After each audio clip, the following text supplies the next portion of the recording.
बेगूसराय के पन्हास गार्डन में आज पूर्व सांसद भाजपा के वरिष्ठ नेता रह चुके भोला बाबू की 84वीं जयंती मनाई जा रही है, जहां भाजपा ही नहीं कई दलों के नेता यहां उपस्थित हैं। लेकिन जब से इस कार्यक्रम की रूपरेखा तैयार होने लगी, तब से चर्चा का विषय एक बना रहा लोगों के बीच कि आखिरकार जिसने भाजपा को विधायक दिया, जिसने भाजपा को सांसद दिया, जिसने भाजपा के सांसद के रूप में बेगूसराय के विकास की गाथा लिखी, आखिरकार उनकी जयंती को भाजपा जिला टीम की ओर से क्यों नहीं मनाई जा रही है। प्रश्न ये भी उठने लगे कि आखिरकार क्या कसूर रहा उस व्यक्तित्व का, उस व्यक्ति का, उस सांसद का, जिनकी एक प्रतिमा, जिनके नाम पर एक सड़क का नामकरण भी बेगूसराय में नहीं हो सका। चर्चा तो कई तरह की होती रहती है अक्सर बड़े बड़े मंचों पर कि भोला बाबू विकास पुरुष थे, भोला बाबू गरीबों के मसीहा थे। चर्चा ये भी होती रहती है भोला बाबू सभी दलों के कार्यकर्ता का सम्मान करते थे। लेकिन प्रश्न ये भी तो उठता है कि आखिरकार वर्तमान राजनीतिक परिदृश्य में भोला बाबू के नाम की चर्चा किसी भी राजनीतिक मंचों से क्यों नहीं होती है? क्यों नहीं उनके नाम का एक शिलापट भी कहीं लगाया जाता है? इन सारी बातों को लेकर के आज जयंती समारोह में जो नेता लोग आए हुए हैं, हम उनसे बात करेंगे और ये प्रश्न का उत्तर, इस प्रश्न का हल क्या है, वो आप तक पहुंचाएंगे। हमारे साथ भाजपा नेता और भोला बाबू के पौत्र मनीष जी हैं। मनीष जी, वर्तमान राजनीति में भोला बाबू को कहाँ देख रहे हैं? देखिए, वर्तमान राजनीति में जो नए नए राजनीतिक कार्यकर्ता आ रहे हैं, उनके लिए भोला बाबू एक मॉडल के रूप में, कि एक मॉडल राजनेता कैसा होता है। एक खासकर ऐसे जगह में जहां गरीबी बहुत है, जहां लाचारी बहुत है, जहां सरकारी तंत्र से आम जन को हमेशा जूझना पड़ता है, वैसे तंत्र में एक नेता का क्या रोल होना चाहिए, ये भोला बाबू को देखकर पता चलता है। क्योंकि उनका काम ही यही था। वो दिन भर लोगों के दिनचर्या के समस्याओं से जूझते रहते थे, अधिकारियों से लड़ते रहते थे, डॉक्टरों से लड़ते रहते थे, इंजीनियरों से लड़ते थे, बड़े नेताओं से लड़ते रहते थे। इसलिए वर्तमान परिप्रेक्ष्य में जब नेता सतही तौर पे नेता बनते हैं, जड़ तक नहीं जाते हैं, उनकी जो भूमिका है वो बहुत बड़ी है। और खासकर हम सब जो युवा राजनीतिक कार्यकर्ता हैं, उनके लिए वो प्रेरणा स्रोत के रूप में है और उनसे हम सब प्रेरणा लेते हैं। इसलिए हम सब का प्रयास होता है कि साल में कम से कम एक बार हम सब एकत्रित होकर अपने गुरुवर को, अपने दिवंगत नेता को याद करें। इसलिए इस सभा का आयोजन हुआ और आपने देखा कि अल्प समय में, मुझे लगता है आपको भी कल ही सूचना मिली, लेकिन अल्प समय में, विपरीत मौसम में इतनी बड़ी संख्या में लोग, उनका स्नेह है। ये भारे पे भीड़ जुटाई हुई नहीं है, ये उनके स्नेह के कारण जुटाई। वो 8 बार विधायक रहे क्षेत्र का, 2 बार सांसद रहे पार्टी का, तो जनता उनके साथ रहा तभी न रहे। बेगूसराय विधानसभा क्षेत्र उनका कर्म क्षेत्र रहा और आप भी उत्तरी मंडल के पदाधिकारी हैं और आपका भी हक बनता है कि आखिरकार भारतीय जनता पार्टी ही कम से कम उनकी जयंती को क्यों नहीं मनाती है?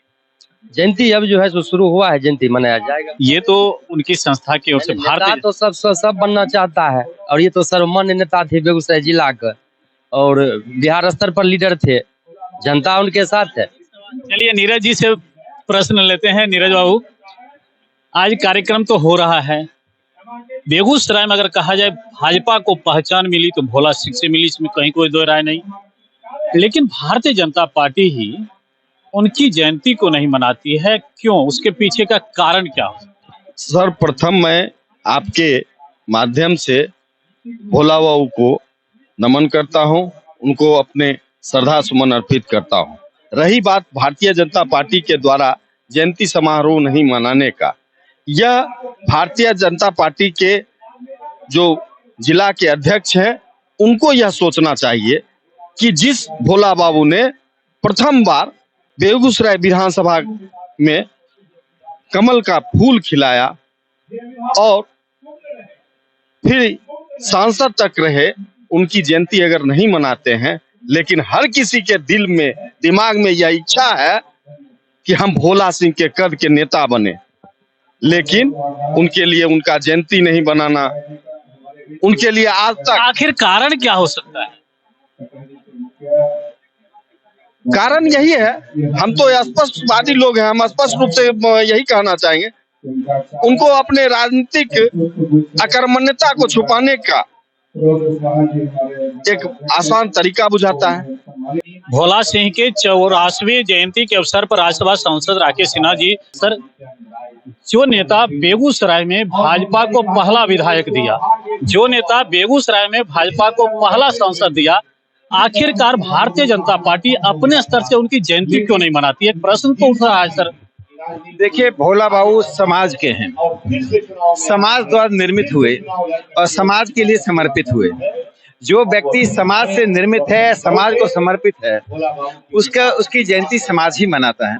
आज आप देखिए, इस मंच पर जनता दल यू, कांग्रेस, लोक जनशक्ति पार्टी के लोग हैं, बहुत से लोग इस श्रोता में बैठे हुए हैं जिनका भारतीय जनता पार्टी से शायद संबंध नहीं रहा है। तो मुझे लगता है जो व्यक्ति जिस व्यक्ति की विचारधारा समाज का उत्थान हो, समाज का निर्माण हो, समाज के प्रति समर्पण हो, वह व्यक्ति राजनीति से ऊपर उठ जाता है। भोला बाबू राजनीतिक संकीर्णता, राजनीतिक बैनर, राजनीतिक पोस्टर से ऊपर हैं। भोला बाबू जिस पथ पर चलते थे, चलते चलते स्वयं पथ बन गए। मन से भी प्रश्न उठ रहे थे कि एक प्रतिमा भी उनकी नहीं लग पाई है। देखिए, ये तो दुर्भाग्य है। भोला बाबू के नाम पर प्रतिमा लगनी चाहिए और आने वाले समय में जो प्रश्न आपने उठाया उसका समाधान होगा। बोलने से अच्छा है कर देना, और करने से अच्छा है चुप रहकर कर अपना नाम नहीं डालना। तो भोला बाबू की प्रतिमा और उनके नाम पर सड़क का नामकरण करना, उनके नाम पर पार्क का नामकरण करना, उनकी स्मृतियों को जीवित रखना बहुत आवश्यक है। हमारे साथ भाजपा नेता और पूर्व एमएलसी रजनीश कुमार जी हैं। सर, कि वर्तमान के राजनीतिक परिवेश में भोला बाबू को कहाँ देखते हैं और कार्यकर्ताओं को उनसे क्या सीख लेनी चाहिए? आज भोला बाबू की कमी महसूस होती है। एक बेबाक वक्ता, एक कार्यकर्ता के लिए और जनता के लिए, उनकी जन समस्याओं के लिए हमेशा उपलब्ध रहने वाला एक राजनेता की आज कमी है। हम सब राजनीति कर रहे हैं, हम सब राजनीति के कार्यकर्ता हैं, लेकिन हम सब भोला बाबू बनने के प्रयास में हैं, कोई बन नहीं पा रहे हैं। विकास का काम करने का दम्भ सभी बढ़ रहे हैं, मैंने ये किया, मैंने ये किया, मैं ये करूंगा, लेकिन भोला बाबू जो कर गए, अगर उतना ही अगर वो जनता के लिए और कार्यकर्ता के लिए अगर सिर्फ कर देंगे तो मुझे लगता है कि बहुत बड़ा काम होगा। और आज जयंती समारोह के अवसर पर हम सबने और सबसे हम ये आग्रह भी किया है पार्टी से भी कि पार्टी के नए पुराने कार्यकर्ता को साथ लेकर और एक कारवां बने और भोला बाबू के काम करने के तरीके को हम सब राजनेता आत्मसात करें, तभी बेगूसराय का जो राजनीतिक और विकास का जो अभ्युदय वो कराए, वह और आगे बढ़ सकता है। एक और क्वेश्चन, जब से मनीष जी के द्वारा इस कार्यक्रम की रूपरेखा तैयार हुई और चर्चा का विषय बना, तब से एक और विषय का चर्चा बना कि आखिरकार जिसने बेगूसराय को भाजपा का पहला विधायक दिया, जिसने भाजपा का पहला सांसद दिया, आखिरकार भारतीय जनता पार्टी उनकी जयंती या पुण्यतिथि भी नहीं मना पाती है। सर, ये चर्चा का विषय बना हुआ है, इस पर क्या कहें? देखिए, ये बहुत ही निंदनीय है। ये बात बिल्कुल आपने सही कहा कि यह पार्टी के बैनर पर होना चाहिए था।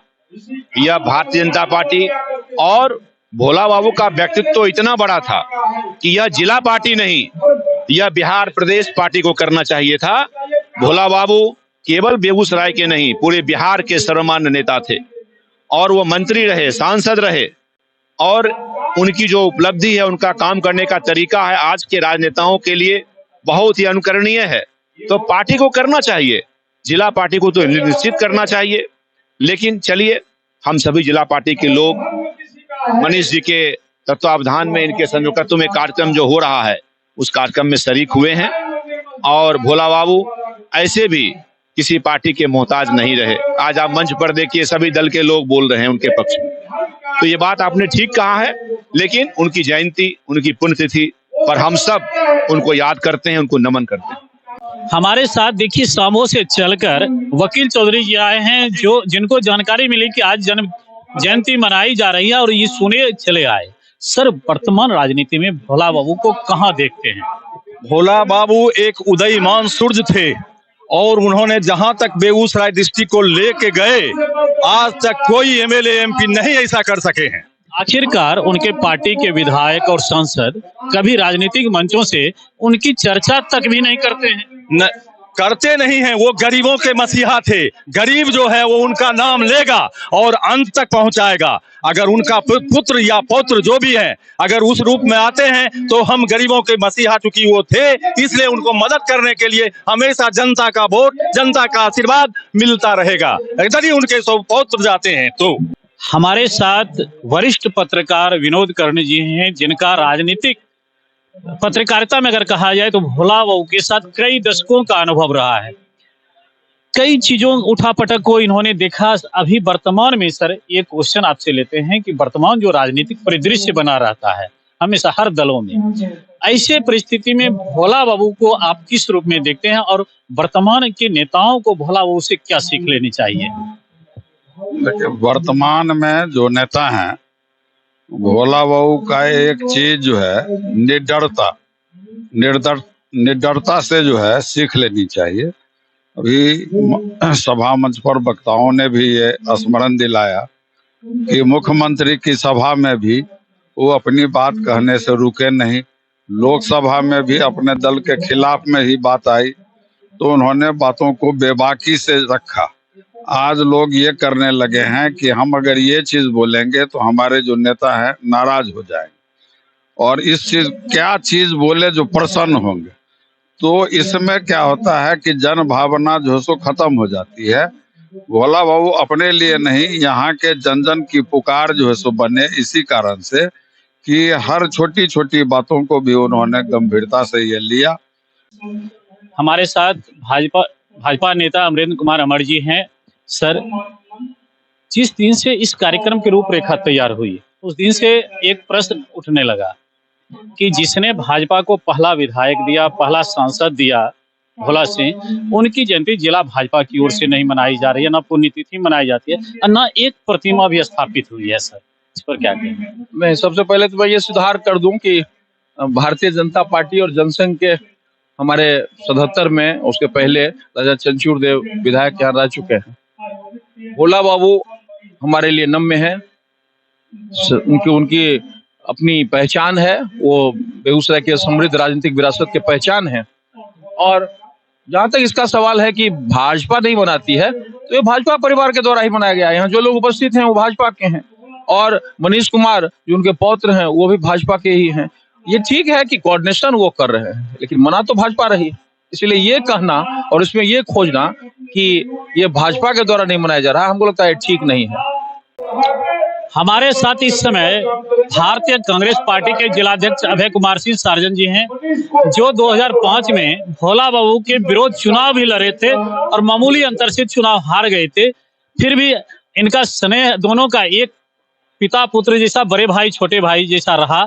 आज ये भी यहाँ जयंती सभा में आए हुए थे। सर, वर्तमान परिदृश्य में जो अभी चल रहा है, इस परिदृश्य में भोला बाबू को सर कहाँ देखते हैं और अभी के कार्यकर्ताओं को उनसे क्या सीख लेनी चाहिए? अभी तो कार्यकर्ता को कम नेता लोग को सीख लेनी चाहिए। सीख तो नेता लोगों को लेना चाहिए, कार्यकर्ता क्या सीखेंगे? नेता लोग हम लोग जो जाति धर्म के नाम पर, हम तो माइक से भी कहे हैं, वोट लेते हैं, तो आप कार्यकर्ता को इज्जत कहाँ से कीजिएगा? हमारा उद्देश्य ही है, राजनीति है सत्ता के लिए। भोला बाबू को बारे में मैंने कहा 36,000 वोट कांग्रेस में आया था, 12,000 बीजेपी को वोट आया था, 36,000 को छोड़ को 12,000 पे चले आए थे।